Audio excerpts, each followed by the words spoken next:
Сәлем баршаңызға, сіздермен Сандыгүл. Сіздерге бүгін көп құрамда қажет етпейтін творогтың рецептімен бөлісетін боламын. Видеоны соңына дейін көріңіздер.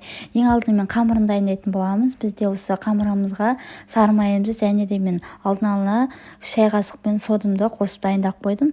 Осылардың барлығын осылай араластырып, сары майымызды осылай кружка етіп, барлығын қолымызбен езіп алып, үстіне бір жұмыртқамызды салып, қамыр жұмсақ қамыр елейтін боламыз. Қамырымызды елеп болғаннан кейін, жақсылап араластырғаннан кейін, осындай селлофанға салып, холодильникке қоя тұрамыз, яғни салмасын дайындауға. Салмасына творог және де шекерімізді және 2 жұмыртқамызды және де мен ванилин қостым.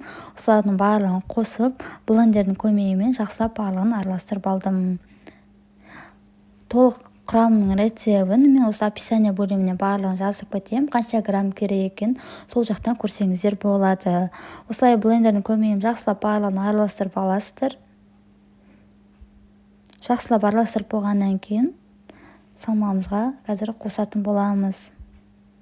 Міне мен қамырын осылай формаға орналастырып алдын ала дайындап алдым.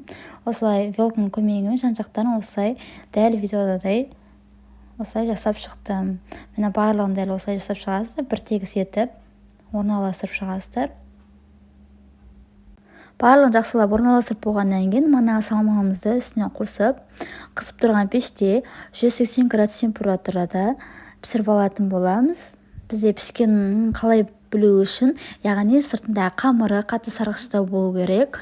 Және де бізде пирогымыз пісіп болғаннан кейін бірден кеспейсіздер.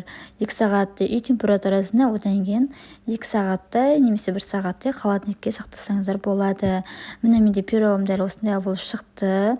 Қазіргі таңда менде қатты ысы болғандықтан сіздерге кесіп көрсете алмай жатырмын.